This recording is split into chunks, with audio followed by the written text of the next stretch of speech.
This report takes a close look at the financial health of three major companies, Google, Walmart, and Amazon.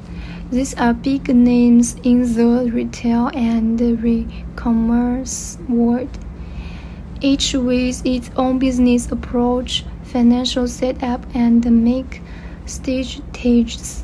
By analyzing their financial statement from 2022 and 2023, we will dive into themes like revenue, profit, liquidity, and how well they manage their assets.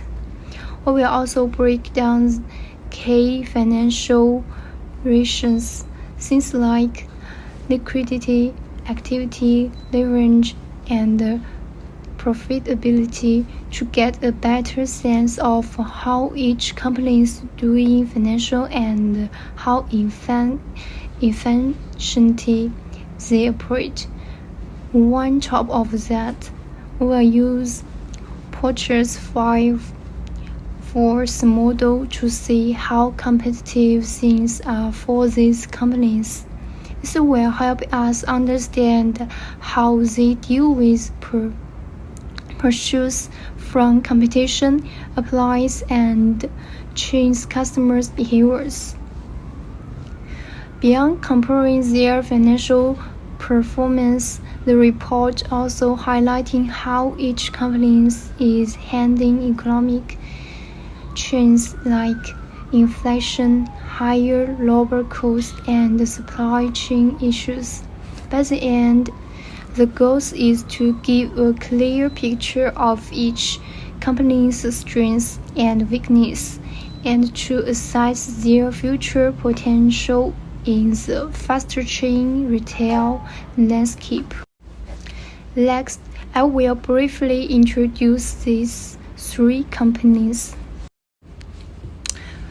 Kroger, founded in 1883, is a major player in the food retail industry. They operate over 2,700 supermarkets across 35 U.S. states, many of which include premix and food centers. Their mission is to lead in distributing and merchandising food, health, and personal care items. Kroger's vision is concentrated on addressing hunger and reducing waste, while they have a strong presence in physical stores and focused on sustainability. Their online process isn't as robust as competitors like Walmart and Amazon. Amazon's founded in 1994. Amazon started as an online bookstore but quickly grew into a global e-commerce and tech giant. They sell everything from books to cloud computing service through Amazon Web Service, and even operate physical stores like Amazon's Fresh and Whole Foods. Amazon's mission is to be the most customer-centric company on earth, and they focused on continuously improving the customer experience. Their competitive edge lies in their fast delivery, huge product selection, and innovation in both technology and logistics. Walmart, established in 1962, is the largest retailer in the world, offering a huge range of products from groceries to electronics. They are well known for their low prices and extensive network of physical stores, but they also have a strong e-commerce platform. Walmart's mission is about helping people save money, and their vision is to help them live better. They excel at blending physical and digital shopping experience, offering opportunities like in-store pickup and same-day delivery. The report analyzed the financial performance of Kroger, Walmart, and Amazon from 2022 to 2023, highlighting their revenue growth, financial rations, and competitive positioning. Kroger showed modest growth but faced liquid and profitability chains, while Walmart achieved significant revenue increase but struggled with rising debt. Amazon demonstrated strong profitability, particularly through its cloud service. Despite high expense costs, the preparative analyze using financial rules and Porter's 5-force framework reveals case difference in inventory management, leverage, and market competitive overall. Each company faced unique financial challenges, with their future success dependent on cost management, competitive strategy, and leverage financial strength.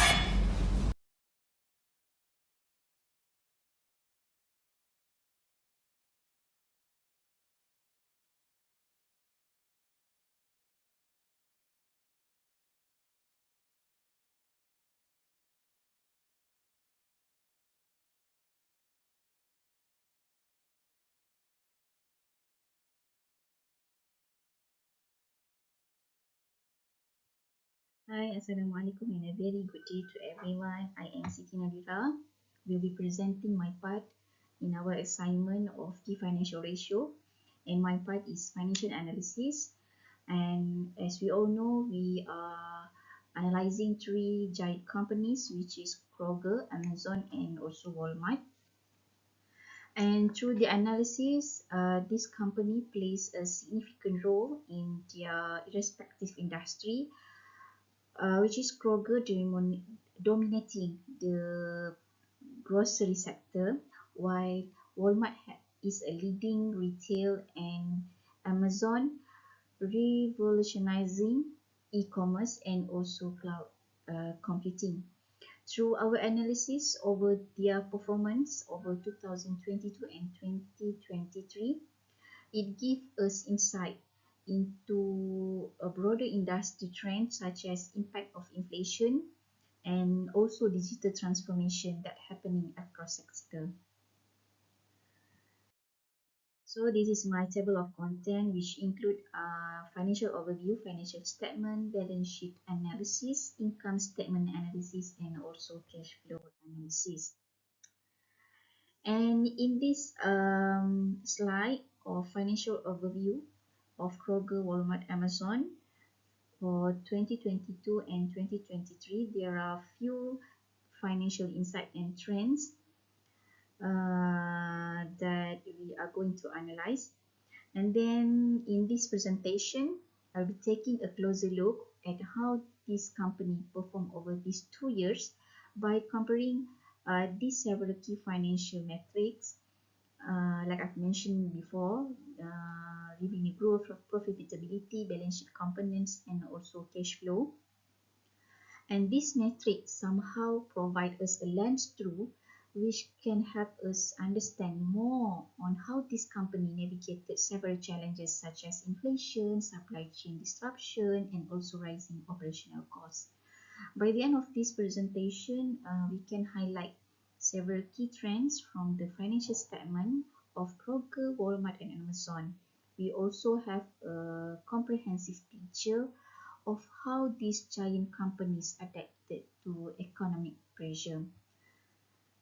First of all, I would like to explain how we chose this key financial trend. First, for revenue growth, we were analyzing how this company expanded and contracted their sale, and for profitability, did their profit increase or decrease despite their growing growth, and what factors impacted their profit margins. For balance sheet components, we will analyze uh, if or did this company increase or decrease their asset liabilities and shareholder equity, and what does they say about their financial health. And lastly, cash flow summary will show a summary on how much cash they did generate from their operation, and where did they invest it, and how did they manage their debt.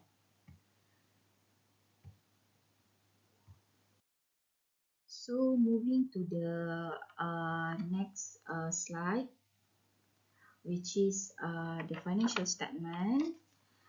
In this slide, we will take a look at the key financial metrics such as revenue, profitability, and also the factors that driving their growth for this company, Kroger, Walmart, and Amazon, between 2022 to 2023. And each of the company has their unique growth drivers and also their unique challenges, and we will see how these reflect in their financial statement. First, we will see the Kroger. Kroger revenue increased from 148.3 billion USD dollar in 2022 to 150 billion USD dollar in 2023. Perhaps it was largely driven by the inflation, which has increased the food prices and growth in their e-commerce platform. However, despite their revenue growth, profit margin was squeezed due to rising costs in logistics, labor, and supply chain disruption. But as we can see, Kroger managed these challenges well and maintained their stable profit. Next, we move to the Walmart company. Walmart saw even stronger growth in their revenue from 611 billion USD dollar in 2022 to 648 billion USD dollar in 2023. The key factors that driving Walmart growth were their omnichannel strategy, which is the integration of both online and physical store, and also their strong international operation, mainly in Mexico and India. Like Kroger, Walmart also faced higher labor costs, which is slightly impacted their profit margin, but they managed to maintain their growth through their operational efficiency. Lastly, we will look at the Amazon. Amazon financial actually is the most interesting section, as their revenue increased from 540 million USD dollar in 2022 to 575 billion USD dollar in 2023. And this perhaps is largely driven by their Amazon Web Services (AWS), which is their computing arm. And even in 2022, Amazon actually reported a net loss due to higher operational costs. But in 2023, they had implemented significant cost-cutting measures and recovered to report a strong profitability.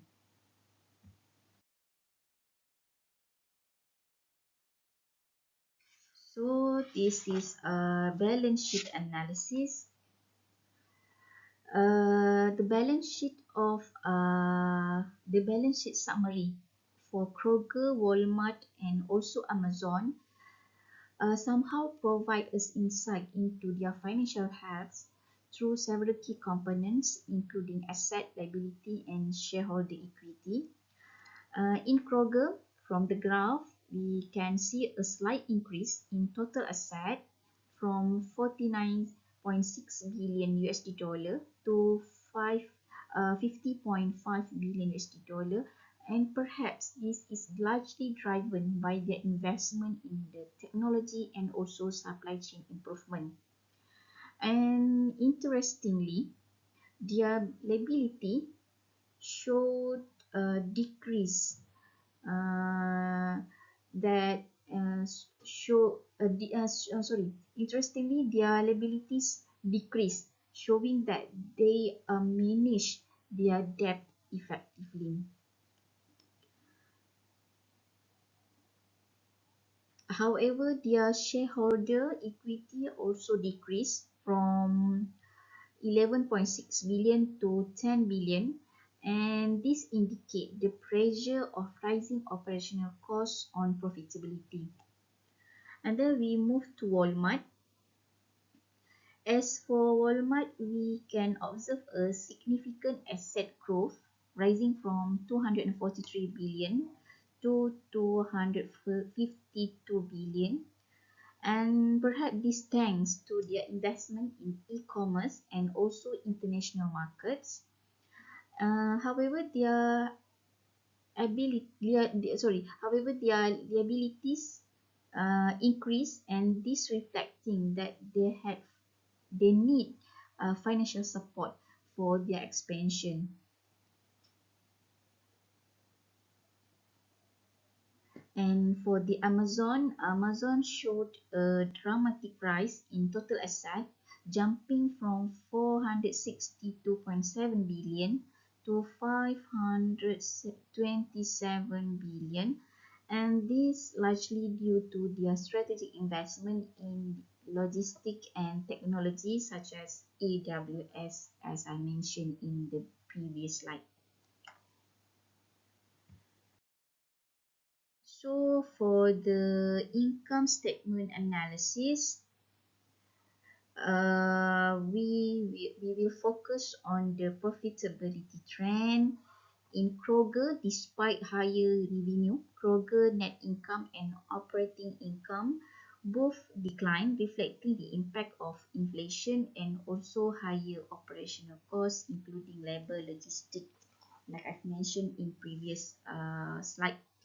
For Walmart, Walmart had a significant improvement in both net income and gross profit due to the strong performance in global market and e-commerce expansion. And Amazon also show a profit turnaround in the most striking uh, sector, recovering from a loss in 2022 to a massive profit in 2023, and this perhaps largely due to the profitability of AWS and aggressive cost cutting in another areas. For cash flow summary, in this slide, we will look at how cash flow performance of Kroger, Walmart, and Amazon, and focusing on their operating, investing, and also financing activities. And as you can see from the graph, Kroger's operating cash flow increased from 4.5 billion USD to 6.8 billion, and this reflecting their better cash generation from operation despite a challenging market. And as we can see, Kroger also continued to invest in store improvement and digital infrastructure, which is essential for their long-term competitiveness. Their financial activities remain stable, and this show their good management in debt. Walmart also showed a strong operating cash flow, rising from 28.8 billion to 35.7 billion, and this show their strong liquidity. Their cash flow for investment also grow, and this reflecting their focus on technology and supply chain expansion, which support their global expansion. And their financing outflow also dropped, showing a more conservative capital management. And for the Amazon, there are strong increase in operating cash flow, and that was the most remarkable for Amazon, as it almost doubled from 48.6 billion to 84.9 billion USD dollar, and this reflect the AWS performance and also Amazon profitability recovery. Amazon investing cash flow also increased, showing higher return on previous investment on their financing side. And as we can see, a notable increase in their cash flow, reflecting their aggressive debt repayment strategy. And we can conclude that these three companies show improvement in operating cash flow, with Amazon leading the way due to their massive profitability recovery. So from the analysis of the financial statement for this giant company, Kroger, Walmart, and Amazon, there are few key financial takeaways that we can focus. First, strong revenue growth, asset growth, unique cost challenges, leveraging technology and global strategy, and lastly, the future outlooks. And I think that's all from my presentation. We will move to my other colleague to present on the key financial ratio on this company.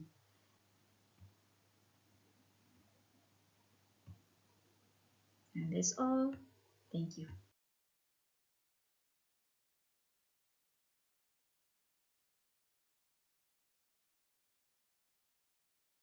Assalamualaikum and a very good morning to my lecturer. Today I will be presenting about Kroger's financial performance analysis as compared in 2022 versus 2023. The comparison, I did a comparison in between financial ratios and key metrics. Okay, for the liquidity ratio, the current ratio in 2023, as you can see, is slight decrease as compared in 2022. It is increase. It is reflecting increased liabilities or stagnant asset growth. And then for the quick ratio, you can see also in 2023 the value is 0.33 as compared in 2022 is slightly lower, which is it reduces its capacity to cover the immediate liabilities.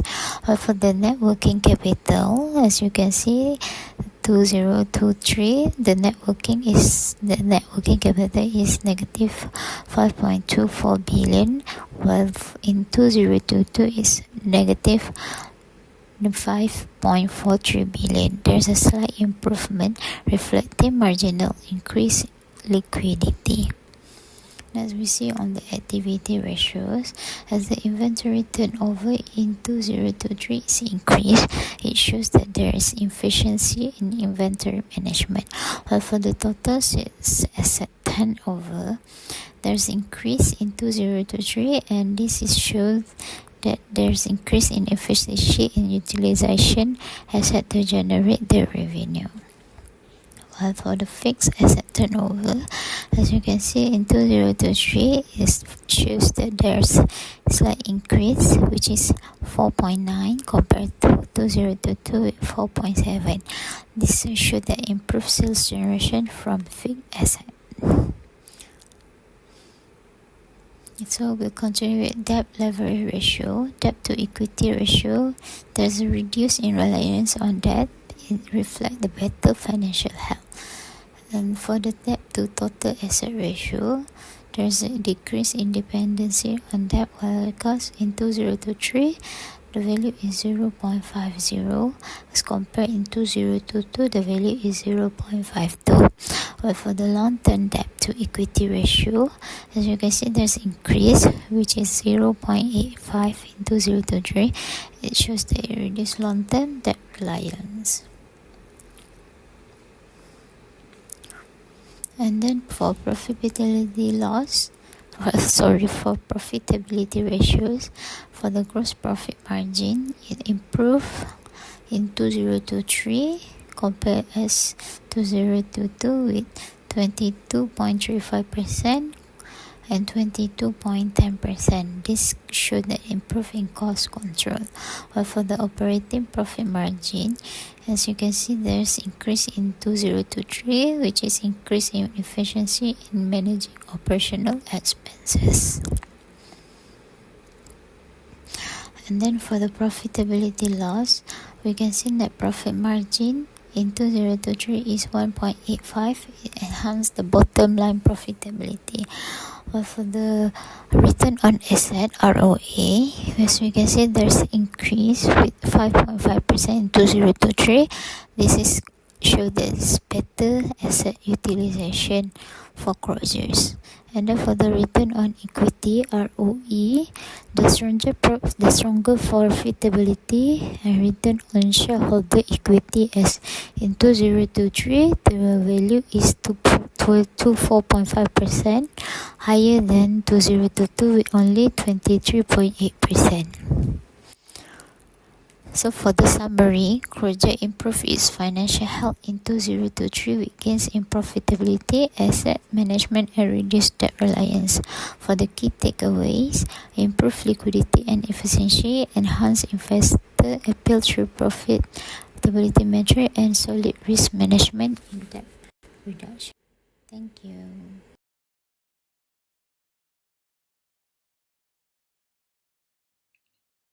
Okay, Assalamualaikum and a good evening to Dr. Yuna and fellow friends. Okay, today I would like to present about Walmart ratio analysis 2023 and 2022. Okay, my name is Ahmad Mustafa bin Abdul Aziz. Okay, first of all, the content is liquidity. We talk about liquidity ratio and activity ratio. Third, debt or leverage ratio. Fourth, profitability ratio. Okay, for section 1 is about liquidity ratio.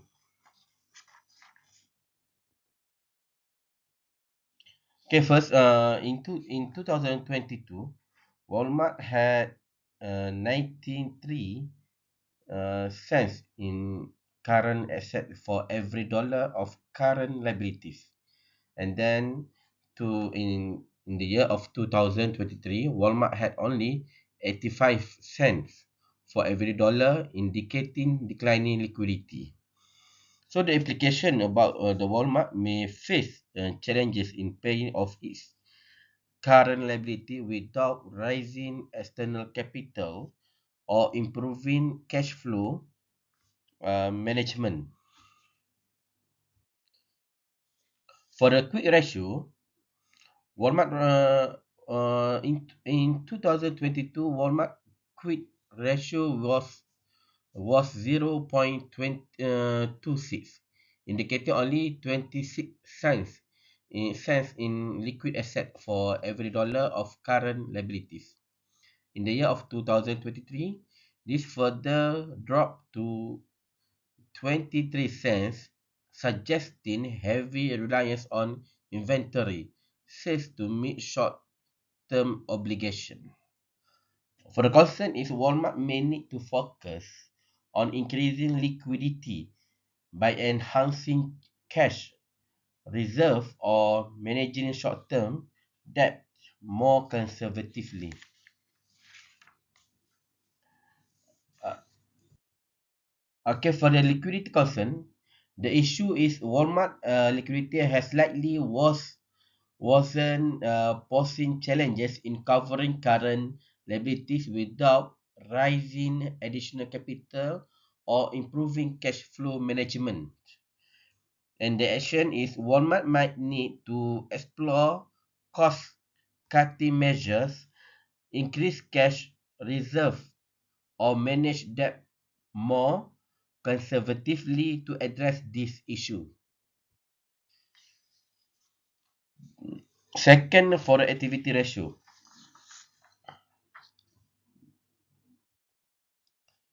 we looked at about inventory turnover.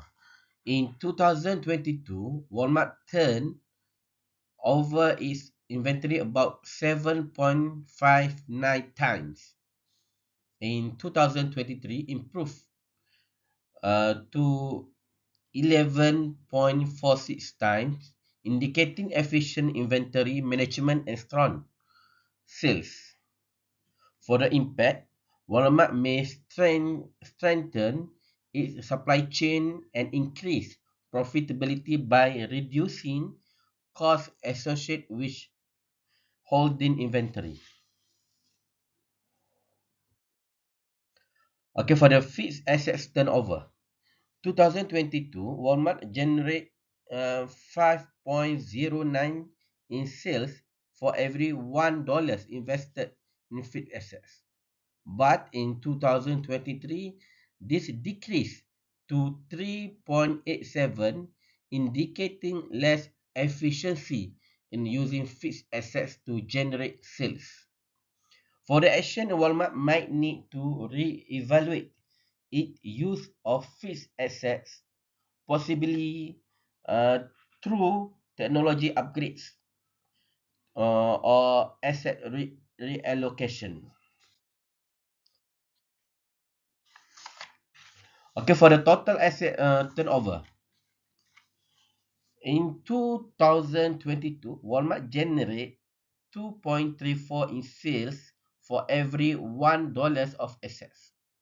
But in 2023, it's improved slightly to $2.50, indicating more efficient use of assets to generate sales. For the opportunity, Walmart could aim to continue optimizing its total assets through further expansion of operations or investing in automation.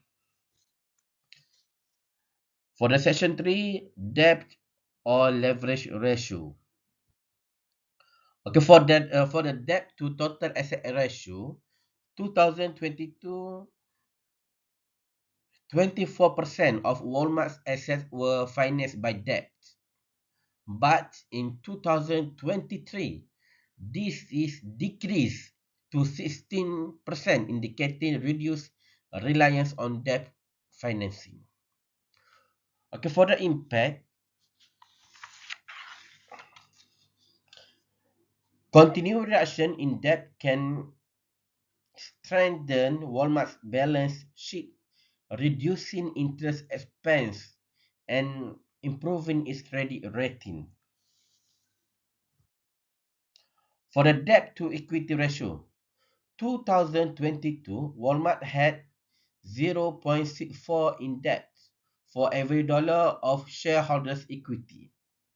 In 2023, this increased to 0.71, indicating higher financial risk due to increased reliance on borrowed funds.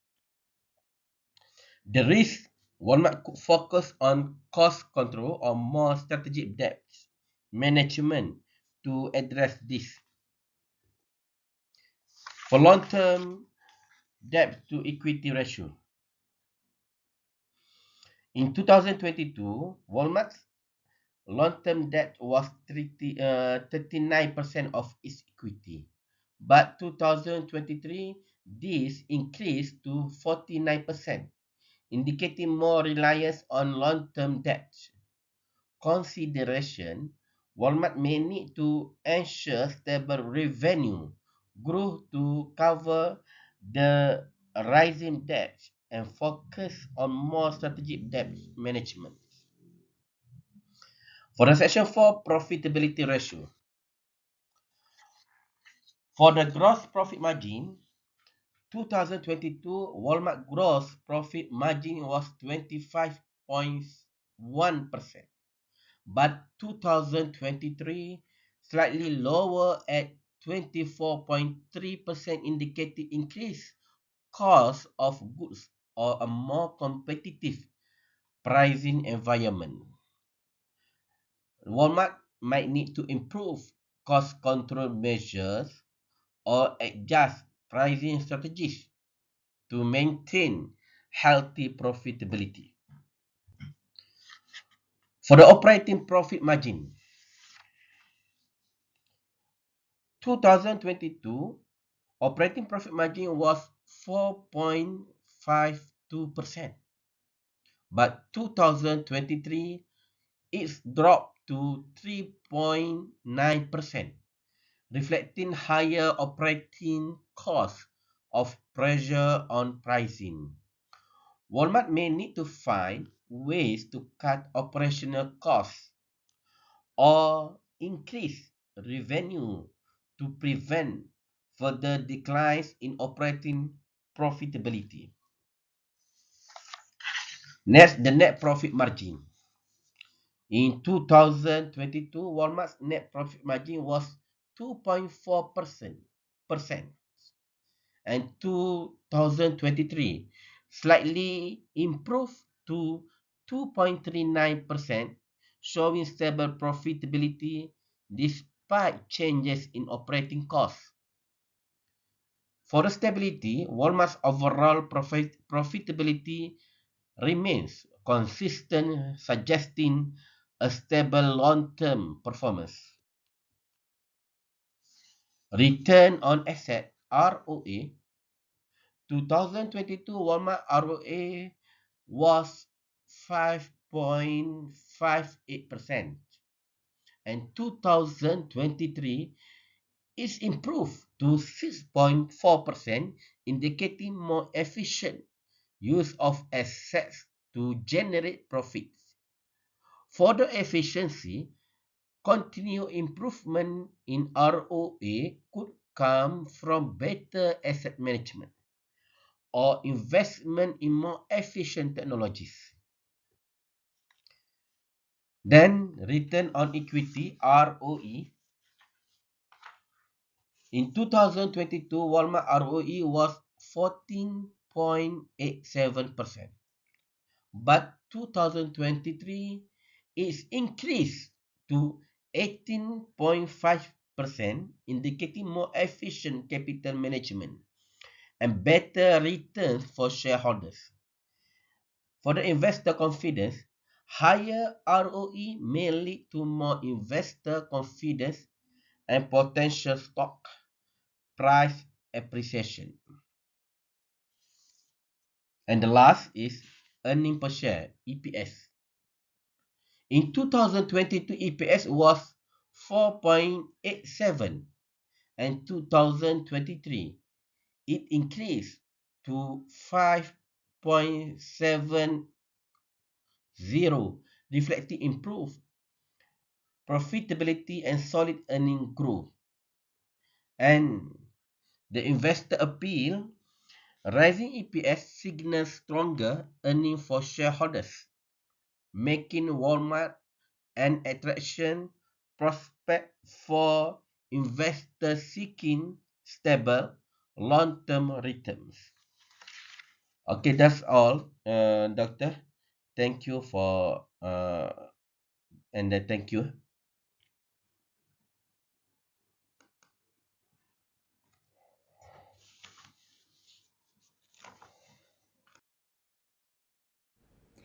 I will explain from the following four aspects. The first part, liquidity ratio. We can figure it out from the CAT. Current ratio and quick ratio rose slightly in 2023, indicating some improvement in Amazon's short-term solvency. In particular, the increase in the quick ratio indicates a slight increase in the company's liquidity after removing the impact of inventory. The second part, activity ratio, we can figure it out from the chart. Total asset turnover also declined, which could mean that the company is slowing down in the collection of accounts receivable. The third part, debit leverage ratio, we can figure it out from the chart.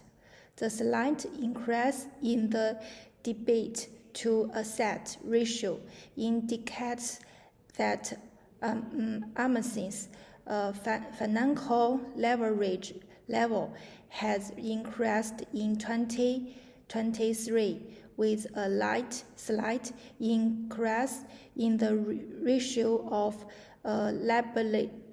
liabilities to assets and liabilities to shareholders' equity.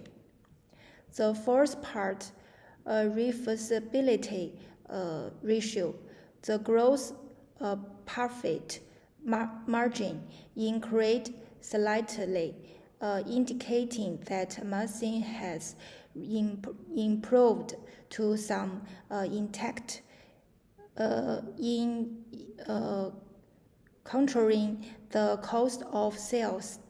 The increase in operating margin and net margin also indicate that the company has strengthened in terms of profitability. Finally, from 2022 to 2023, Amazon has moved in terms of liquidity, leverage, and profitability. However, total asset turnover have declined, and liabilities have increased, which may require further action. Overall, the company's financial health and profitability have improved in these 2 years. Hi, Bismillahirrahmanirrahim. Assalamualaikum warahmatullahi wabarakatuh. Thank you to my fellow colleagues. Hi, Tuna, how are you? I hope this video reached you well. Okay, starting on my parts, I was given a task to make a comparative analysis between Walmart, Kroger, and Amazon. So basically, on the first comparative ratios that we are going to delve into was about liquidity ratio. Understand that when we talk about liquidity, we are actually talking about how quickly or easily a company asset can be turned into cash without losing their value. This means that the more liquid the asset of a business, the more quickly they can get cash to pay off their debts. Basically, liquidity ratio are what creditors use to work out if a company can repay creditors from the total cash they have available. The higher the liquidity ratio is for that company, the more liquid their assets are, and the more able they be to pay off short-term debt. In this case, we're looking at the provided charts. We can see that in terms of point of current ratio, it seems that Amazon have the highest point given, 1.05. So in terms of Kroger, we can see that Kroger ran below than competitors, which suggests that it might struggles to meet its short-term financial obligation with its short-term asset. However, this part of the ratio cannot be solely looked into the point given itself, because there's a lot of other things that we have to consider. For instance, the asset that been held by Kroger, the numbers of the inventory that they have, which might not represent the whole scenario of Kroger's. Second, in terms of liquidity ratio, are the quick ratio. This is where the current asset minus inventory are being divided toward their current liabilities. In this scenario, is that we can see that Kruger might struggle to cover its short-term liabilities if only using its most liquid assets such as cash and marketable securities. In this ratio, we can see that Amazon again have the highest point. Moving on to second comparative ratio, the leverage ratio. What it means here is that the term leverage ratio, in terms of comparatively, means that it refers to a set of ratio that we compare between the three companies, which highlight either each of these company have the financial leverage in terms of asset, liabilities, and equity, which shows how much of an organization capitals come from that, a solid indication of whether a business can make good on its financial obligation. The first ratio in the topic of leverage ratio is debt to total asset ratio.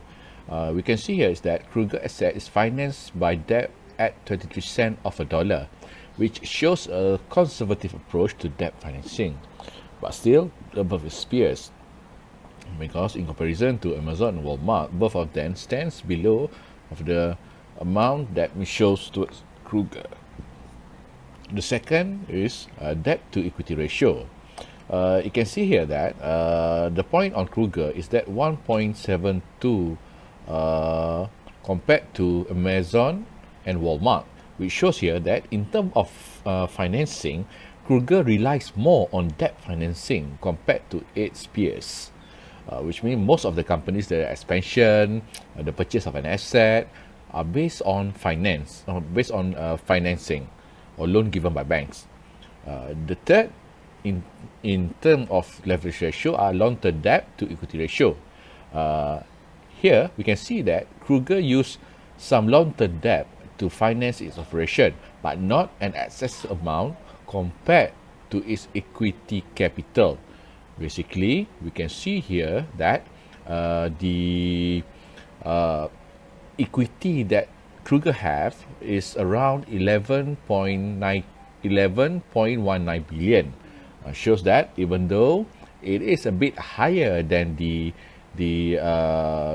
how do we say predominantly points that a company should have, but it's still not excessive. The fourth is the time interest earn ratio.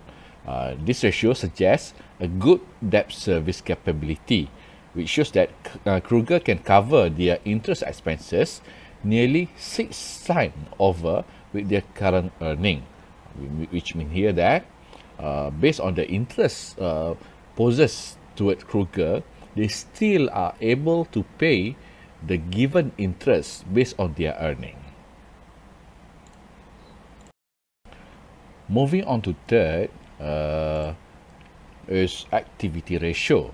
So basically, comparatively, activity ratio are used to determine the efficiency of those three companies in utilizing its asset for generating cash and revenue.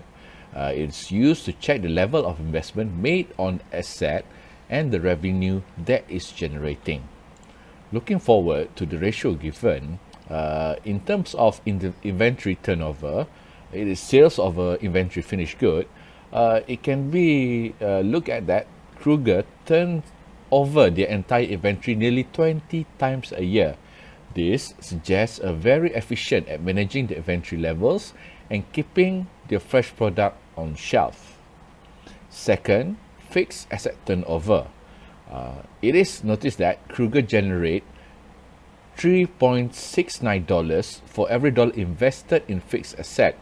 This suggests that they are efficiently utilizing their stores, equipment, and facilities to generate revenue. The third will be the total asset turnover. In this case, Kruger generates sales of $3 for every dollar invested in all their assets. This indicates that they are very effectively using the assets to create revenue. The fourth comparative ratio is profitability ratio, which This ratio assesses a company's ability comparatively to earn profits from sales operation, balance sheet, or shareholder equity. This indicates how efficiently a company generates profits and value for shareholder. In short, this profitability ratio basically one of the indicator which an investor might looking up in order to be one of the decision either they want to invest in that particular company share or not. The first category in profitability ratio are gross profit margin. This is where we can see here that Kruger retained 0.22 cent of profit for every dollar of revenue generated after accounting for the cost of their product, which shows a very healthy profit for Kruger. Second is the operating profit margin. In this ratio, Kruger retains only 0.02 cent of profit for every dollar of revenue after accounting for all operating expenses. This suggests they have relatively high operating costs compared to their revenue. The third will be net profit margin. This is where Kruger retained only 0.013% of profit for every dollar of revenue after accounting for all expenses. This suggests that they have a tight profit margin and susceptible to fluctuation in revenue or expenses. The fourth will be the ROA. This is where Kruger generate a profit of 0.039 cent for every dollar of total asset they own. This suggests they might not be utilizing their asset as efficiently as possible to generate profits. The fifth will be the ROE. This is the return of equity, whereby Kruger generate a profit of 0.168 cent for every dollar of shareholder equity. This indicates that they are efficiently using shareholder investment to trade profits. The next is the EPS. This is where the net income are divided numbers of common share and stock outstanding. It can be seen here that for every share of Kruger common stock outstanding, the company generate $2.6 in profit for the past year, which show a healthy price indicator. And the last one in terms of profitability ratio are the price to earning ratio. This price earning ratio suggests that investors are willing to pay $25.57 for every $1 of Kruger earnings. This indicates investor confidence in terms of Kruger future growth. But it's still far behind compared to Amazon, which people are still willingly to invest heavily on Amazon. The next part of ratio are the growth ratio. This is where it helps by checking in whether the company or comparatively these three company is on the growth trajectory or not when compared to the previous year. Consistent growth in sales is a measure of management quality and performance. In this scenario, we're looking at the five mainstream, how do we say it, characteristic that define either this company moving towards the trajectory growth or not. The first would be on sales ratio.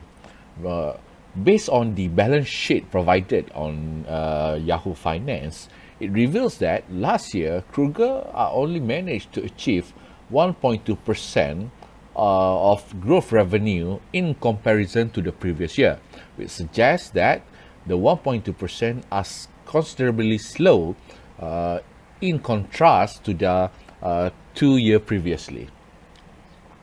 In terms of net income, Kruger declared that trailing 12-month net income lost in fourth quarter in financial report, which depreciating their net growth. whereby in earning per share, for every common stock share outstanding, Kruger able to generate a healthy profit of $2.6. This was designed for investor as it suggests Kruger is profitable. On the dividend per share, Kruger is sharing a portion on its profits with shareholder through dividends. Means that for every stock of investor own, they receive an annual dividend of $1.16 from the company profits. Even though Amazon valued higher than Kruger, however, this is the part where they are, how do you say it, lax in comparison to Kruger, whereby Amazon did not provide any dividends to its shareholders. Moving on next is the Porter 5 Force. This Porter 5 Force are used to identify and analyze an industry competitive force. This might be relate a bit towards the financial ratio given, because it identifies the competitive force that happen in the industry. This 5 force are the force are competition, the threat of new entrants to the industry, supplier bargaining power, customer bargaining power, and the ability of customers to find substitute for the sector of product. The model guide businesses in determining the intensity of competition and potential profitability within their markets, which in return helping them better understand where the power lies in their sector. In terms of rivalry among existing firms, you can see that Kruger and Walmart went head to head, since it's operating almost the same brick and mortar retail groceries. Competition from other companies such as Aldi, Dollar Shop, specialized store, and smaller mom and pop grocer had caused intense rivalry among them, whilst Amazon in different scenario operates on different strategy, which are highly focused on online shopping experience. Second, on the second subject on the Porter 5 Force is the potential development of substitute product. This is where Kroger face a moderate threat due to the rise of the substitute option. They need to adapt by focusing on fresh food section, prepared meal option, and user-friendly online grocery shopping. This is where Amazon have a vast product selection and online convenience. Even though that, they face a high threat from substitute within its own offering. This is where consumer might shift grocery spending to other e-commerce platform when purchasing household item. However, in terms of Walmart, Walmart maintained a lower threat due to it established one-stop shop approach with groceries, household items, and personal care product. The third character of Porter 5 Force are the bargaining of suppliers. It can be seen that larger retailers have the upper hand, such as Amazon and Walmart, due to their massive buying powers and limited competition. They hold significant leverage over suppliers and able to negotiate lower prices at favorable terms, whilst Kroger are in a moderate position. Although not dominant, Kroger's size and private label give them more moderate dependence on supplier compared to discount retailers. The fourth is bargaining powers of consumers. The score suggested a balanced power dynamic between consumer and grocery retailers. Kroger might have strong physical presence in the US, but they also face strong competition from other companies, which offer alternative to customer option. Amazon, with a solid presence in e-commerce likewise, face hefty competition from other online platforms, which allow customers to easily compare price across different sellers and stores, and thus giving them bargaining power through informed choice. Whereas Walmart's strategy of emphasizing lower prices position them as a value-driven leaders and potentially limiting consumer leverage on individual product negotiation. The last is the potential entry of new competitors. While the grocery market might appear open to new players, established giants like Kroger, Amazon, Walmart create a formidable barrier. Their brand loyalty, buying powers, and logistic network make it tough for newcomers to stay in the market. Alright, with that, I end up my part and I give way to my colleague to present further on this assignment. Thank you. Have a good day. Assalamualaikum.